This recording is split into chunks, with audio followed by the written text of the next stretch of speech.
बार leak हुए paper, सब paper leak करा दिए। कोई एक पेपर लीक नहीं कराया, 10 से ज्यादा पेपर लीक कराए। और ये paper leak Bharatiya Janata party ने जानबूझ के कराए, और इसलिए कराए कि उन्हें नौकरी न देनी पड़ जाए। मैं नौजवानों से कह करके जा रहा हूं, ये केवल आपके नौकरियों से खिलवाड़ नहीं किए इन्होंने आपके भविष्य और 1/3 जीवन से खिलवाड़ की है। इसलिए जहां किसान तैयार है, वहीं हमारा नौजवान भी तैयार है। आप तैयार हो कि नहीं हो? तैयारी से इनका मुकाबला करिए, क्योंकि आने वाले समय में आपको सम्मान का रोजगार तो मिलेगा ही मिलेगा, और जो अधूरी नौकरियां पड़ी हुई हैं, खाली पड़ी हुई हैं नौकरियां सरकार की, सब नौकरियां भर करके इन नौजवानों को सम्मान का रोजगार और नौकरी देने का काम कांग्रेस और समाजवादी पार्टी करेगी। इसलिए आपसे हम निवेदन और अपील करने आए हैं।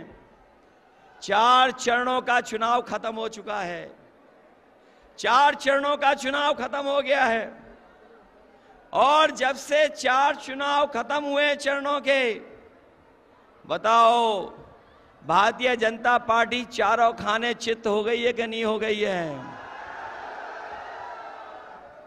इनका रथ धस नहीं गया है, फंस गया है। अब निकलने वाला, मतलब सोच देखिए, आपसे कोई नहीं कह रहा है कि आपको सबको गरीब करना चाहिए। सवाल यह है, नरेंद्र मोदी जी और आपके पत्रकार ने आपसे पूछा है कि हिंदुस्तान में 20-25 अरबपति अमीर होते जा रहे हैं और गरीब गरीब होते जा रहे हैं। यह है सवाल। भाइयों और बहनों, 30-35 इंटरव्यू दिए हैं, वही 5-10 जर्नलिस्ट, 2-3 इंटेलेक्चुअल्स ने, पत्रकारों ने मुझे चिट्ठी लिखी, पब्लिक अनाउंसमेंट किया और नरेंद्र मोदी जी को चिट्ठी लिखी और कहा कि नरेंद्र मोदी जी, लोकतंत्र में डिबेट होना चाहिए, डिबेट जरूरी है, आपको राहुल गांधी के साथ डिबेट करना चाहिए। जो आपके विचार हैं आप रखिए, और जो राहुल गांधी के विचार हैं वो भी रखेगा। सही बात है ना? मैं तैयार हूं कहीं भी किसी टाइम भी नरेंद्र मोदी डिबेट करें मेरे साथ। आपको क्या लगता है नरेंद्र मोदी डिबेट करने आएंगे? नहीं आ सकते हैं, क्योंकि मैं आपको बताता हूं क्या होगा। सीधी सी बात है, नरेंद्र मोदी जी आएंगे, पहला सवाल मैं उनसे पूछूंगा, नरेंद्र मोदी जी आप मुझे बताइए, ये अदानी जी जो हैं, इनका आपके साथ क्या रिश्ता है? हिंदुस्तान में आपने इनको एयरपोर्ट दिए, पोर्ट्स दिए, इंफ्रास्ट्रक्चर दिया, डिफेंस इंडस्ट्री आपने इनको दे दी, अग्निवीर आपने इनके लिए किया, जवानों से शहीदों का हक खींचना। तो सबसे पहले मुझे बताइए, ये अदानी और आपका रिश्ता क्या है? पहली बार वहीं फंस जाएंगे।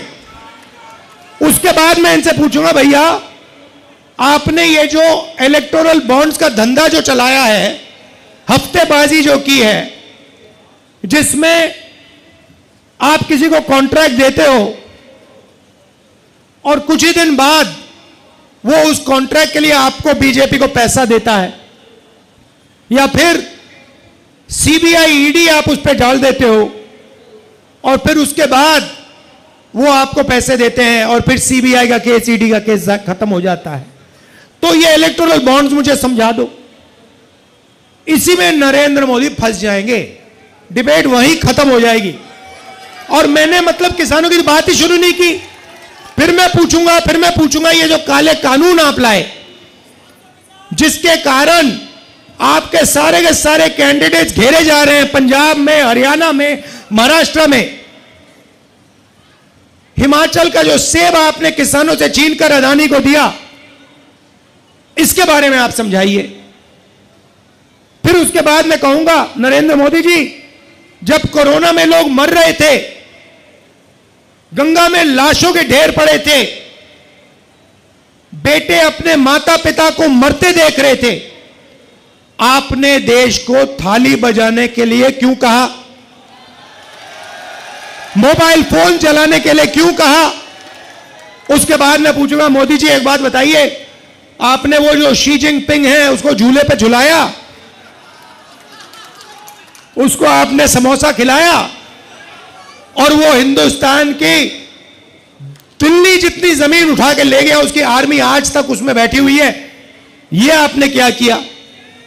उसके बाद मैं पूछूंगा, नरेंद्र मोदी जी, अग्निवीर स्कीम जो आप लाए, ये मुझे बताइए, आप अग्निवीर स्कीम क्यों लाए? 2 तरीके के शहीद आपने क्यों बनाए?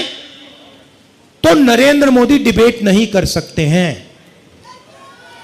और मैं आपको कह रहा हूं, जो देखिए, जो आप नरेंद्र मोदी जी से कहलाना चाहते हो, मुझे बोल दो, मैं उनके भाषण में कहला दूंगा। मैंने उनसे कहा, नरेंद्र मोदी जी, आप अदानी अंबानी का नाम नहीं लेते हो, आपको अदानी और अंबानी का नाम लेना चाहिए। उसके 2-3 दिन बाद नरेंद्र मोदी जी कहते हैं, अदानी अंबानी, अदानी अंबानी। जा रहा था, आज मोदी सरकार ने देश में आतंकवाद की कमर तोड़कर रख दी है। पहले पाकिस्तान की हिम्मत बढ़ती जा रही थी, मोदी ने जब से घर में घुसकर मारा, तब से पाकिस्तान भी कुछ भी करने से पहले 100 बार सोचता है। पाकिस्तान को पता है लेने के देने पड़ जाएंगे।